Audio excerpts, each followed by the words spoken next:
What if the one thing you're running from is the only thing that can truly set you free?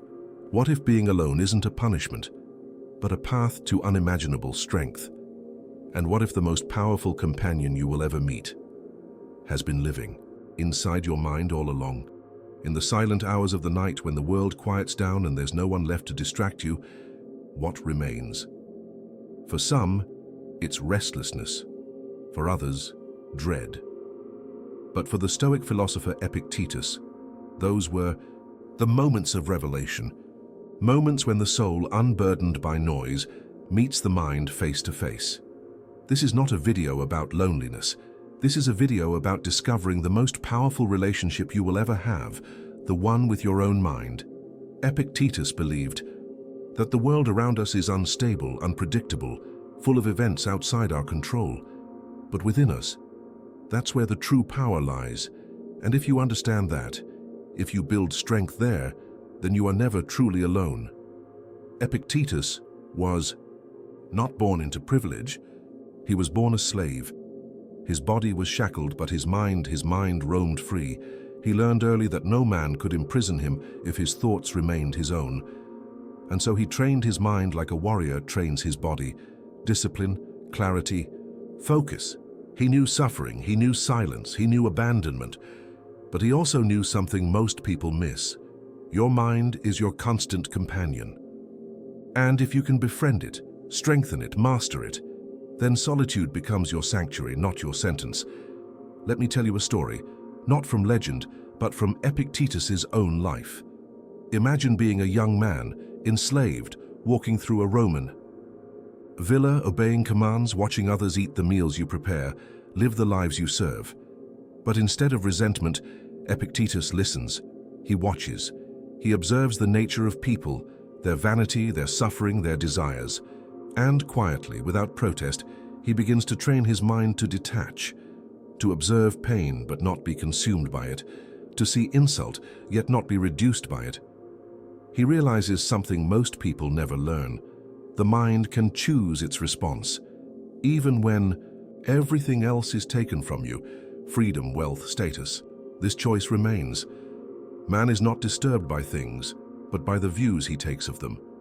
This single quote from Epictetus could change your life, because it reframes everything. Your loneliness. It's not the solitude itself that hurts, it's your interpretation of it. Your belief that it means you're unloved. Your fear that it will never end. Your assumption that connection must come from outside yourself. But what if it didn't? What if the voice inside your head became your greatest ally? That's what Epictetus taught, and that's what you can learn right now if you stay with me through this story. There's something strange that happens when you begin to spend time alone, not in avoidance but in intention. The first thing you notice is the noise. The mind runs wild. It replays conversations, invents scenarios, spirals into fear. It screams to be distracted. But Epictetus would say, this is where the work begins. He didn't teach escape, he taught endurance. He taught responsibility. He taught that the thoughts in your head are not your enemies but your raw materials. You must mold them, question them, strengthen them, and only then can you become truly free. He would say, first, say to yourself what you would be, and then do what you have to do. Do you want to be calm? Then begin training calmness in solitude. Do you want to be wise? Then reflect in stillness. Do you want to be independent? Then find the ability to sit alone without craving others. To validate you, Epictetus often compared the mind to a fortress. It is either fortified by discipline or invaded by chaos. And when you're alone, when there are no distractions, you see clearly what state your fortress is in. Do you feel panic when no one texts you back? Do you feel abandoned when a room is quiet? These are not weaknesses. They are signals. They're showing you where the leaks are, where the gates are unguarded. And now you have a choice. Rebuild, reinforce, reclaim, because you are never alone with your mind, not truly. The question is, who is in control? You or the chaos? Epictetus didn't write in marble halls surrounded by admirers. His teachings came from sweat, suffering, silence, from rooms where he was ignored, from days when he was forgotten. And yet he wrote of peace, of strength, of an inner freedom that no master could take. How? Because he had made peace with himself. He had turned inward, not in retreat, but in mastery. He didn't fear solitude, he trained in it, and so can you. When Epictetus said that we are not disturbed by events, but by our thoughts about them, he wasn't giving a motivational quote. He was giving a map out of suffering, a map out of victimhood, a map into personal power. And solitude was the terrain where he believed this map could be best understood. Because here's what most people never realize. When the world goes quiet, your mind speaks louder. Not because it's suddenly different, but because now you're finally listening. You begin to hear the constant narration, the judgments, the worries, the memories that surface like waves crashing on an unseen shore. At first, it feels overwhelming. But that's only because you've never truly sat with it before. You've never made your mind a friend, and you've never realized that this voice, this never-ending chatter, is trainable. That's what Epictetus did. He trained the voice, he shaped it, he guided it with reason, with principle, with practice. He would wake each day not asking what the world would give him, but what he would give to the world. And that began with his thoughts. Imagine that. Beginning each morning not with fear or frenzy, but with intention. Not checking your phone, but checking your mindset. Not reacting to life, but preparing for it. This is what solitude gives you. A pause before the noise. A breath before the battle, because the world will test you. It always does. People will disappoint you. Plans will fail. Life will shift under your feet. But if you've built a fortress, within, none of it can take your peace. Epictetus would often say, make the best use of what is in your power and take the rest as it happens. That is the Stoic formula. Control what you can, your actions, your choices, your thoughts, and release what you cannot. And solitude, intentional solitude, is where that control is forged. Let's not romanticize this, it's not always easy. Solitude is not a spa. It's not a dreamy, candlelit room where everything feels magical. No, solitude is a mirror. And sometimes it shows you what you don't want to see. The bitterness, the blame, the clinging to narratives that no longer serve you. But that's where healing begins. That's where the Stoic work begins. Epictetus believed in radical ownership. Not of possessions, but of the self, of every thought, reaction, and desire. And that ownership doesn't start in conversations with others. It starts in conversations with yourself. Ask yourself this: when you are alone, do you like who you are? Not who you pretend to be in public, not the version of you that's edited and filtered and composed, the real you, the you that emerges in silence. If the answer is no, don't panic, don't shame yourself. Just begin the work. That's what Epictetus would say. Begin again and again, because self-mastery is not a destination, it's a discipline. You might be wondering, how do I even begin to build that kind of mind? Start small. In solitude, practice. Noticing your thoughts without judgment. Practice gratitude for the very act of reflection. Journal, reflect, ask, is this thought useful? Does it align with the person I want to be? These are not idle questions, they are exercises. Just as the body is shaped by repetition, the mind is shaped by daily inquiry, daily honesty, daily solitude. And in time, you'll notice something miraculous. The fear of being alone begins to fade, because you're no longer alone with chaos. You're alone with calm, with clarity, with courage. You'll begin to enjoy being alone, not because you hate people, but because you've stopped hating yourself. You'll walk through the world not seeking approval but offering presence. You'll respond instead of react.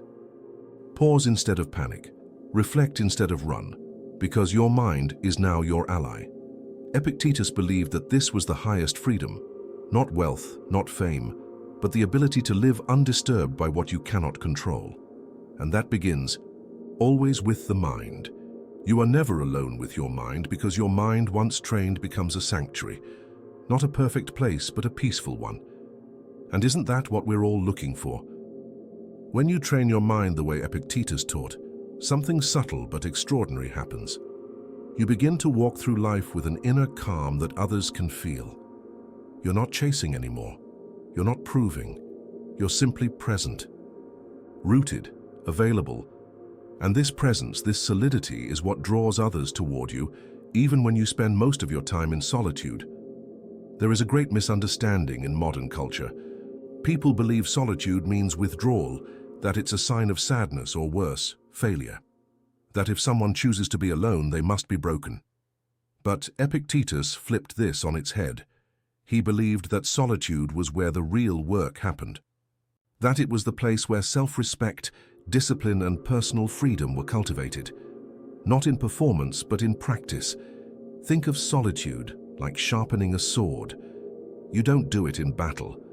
You do it quietly, methodically, with patience, alone, and then when life demands it, you are ready. There's a passage in Epictetus's discourses where he says, "When someone irritates you, realize that it is not he who irritates you, but your own opinion about him." This is profound. It places full power back into your hands. And solitude is the workshop where you rehearse this kind of power. Because when you're not distracted, when you're not overwhelmed, you can finally hear yourself. Not the anxious version of you, not the reactive version, but the wise version. The quiet voice beneath all the noise. The one that knows what you value, what you seek, and what you must let go. We often say we want peace, but Epictetus would challenge us. Do you, or do you want comfort? Do you want certainty? Do you want approval? Because true peace doesn't come from having control over others. It comes from surrendering control over what doesn't belong to you and taking full responsibility for what does. And what does belong to you? Your mind, your judgments, your choices. That's all, and that's everything. You see, the Stoics believed that the highest form of power wasn't found in armies or gold. It was found in inner stillness, in the ability to look at misfortune and remain unmoved, to face criticism and remain centered, to be alone and still feel whole. Most people spend their lives outsourcing their identity. They wait for others to tell them who they are, how valuable they are, whether they matter. But Epictetus said, "Seek not the good in external things, seek it in yourselves." So ask yourself now, what am I relying on to feel whole? And what if I let that go?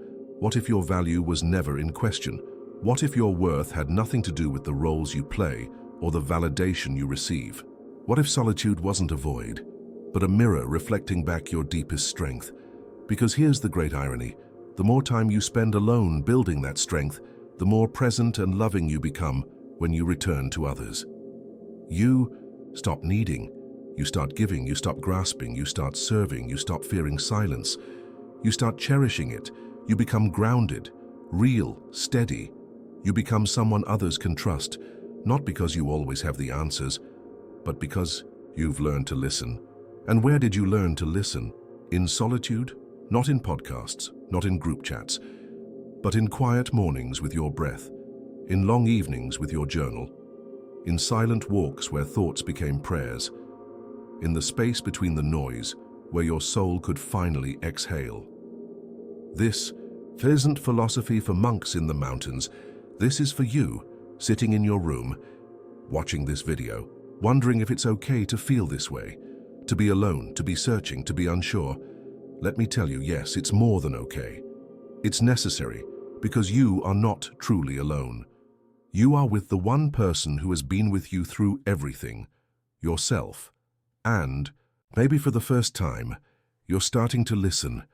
We live in a world that equates visibility with value. The louder you are, the more attention you get. The busier you appear, the more important people think you are. But Epictetus teaches a different path. A path that doesn't chase after noise but seeks stillness.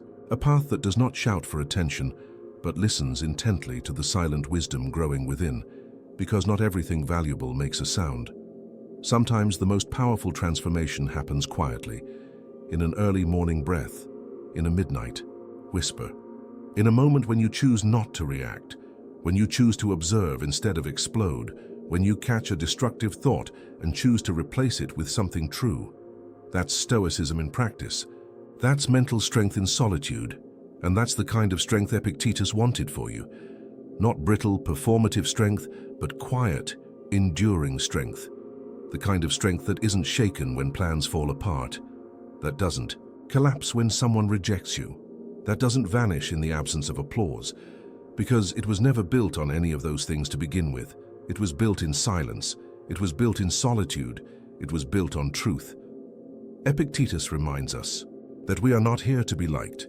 We are here to live with virtue, to live with discipline, to live with peace, and that peace starts in your thoughts, your mind, your interpretation of events.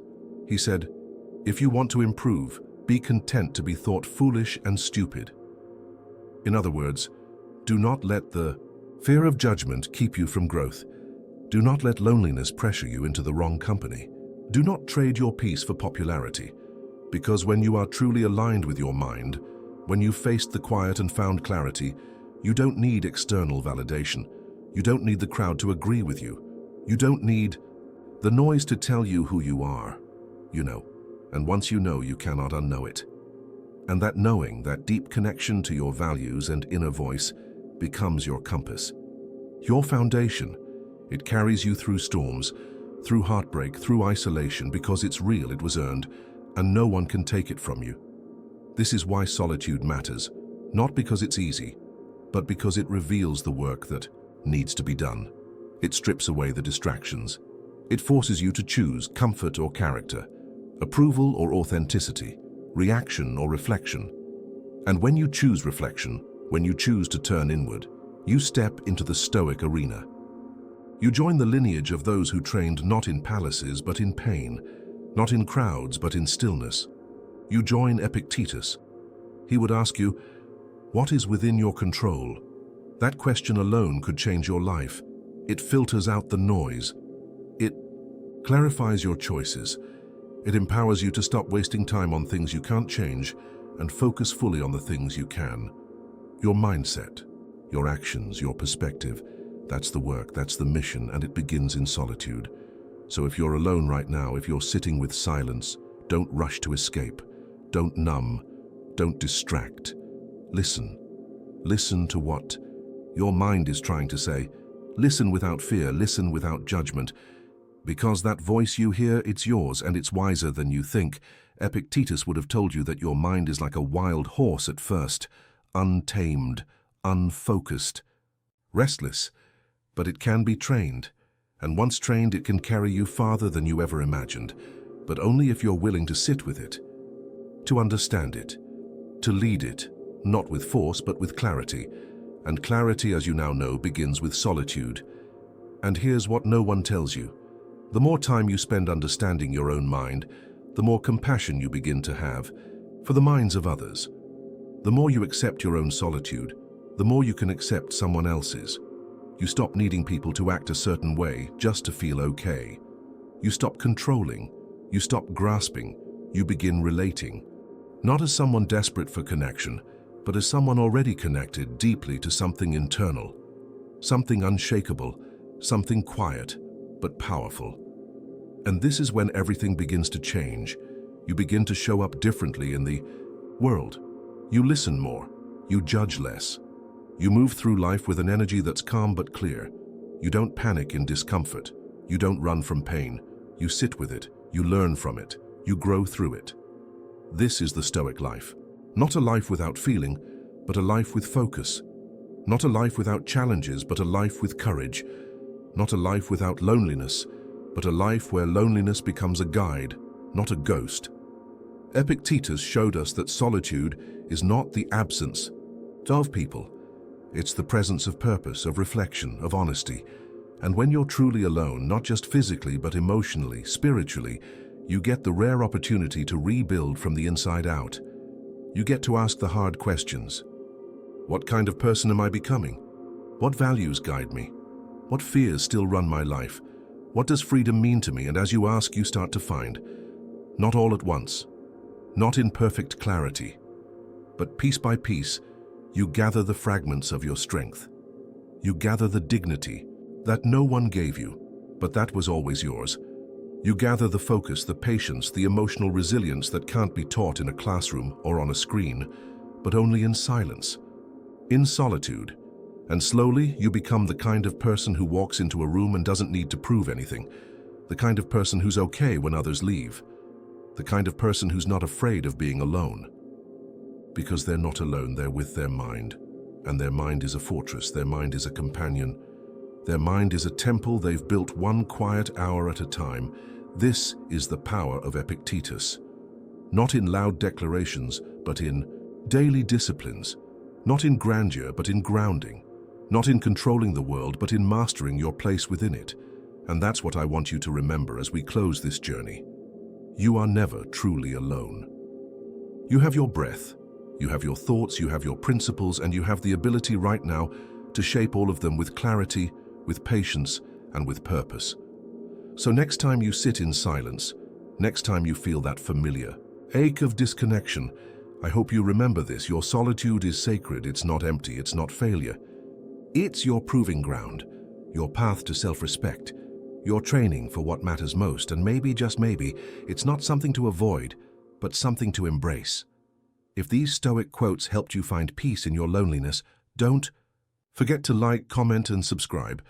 More Stoic wisdom is on the way, and leave a dot so I know you were here.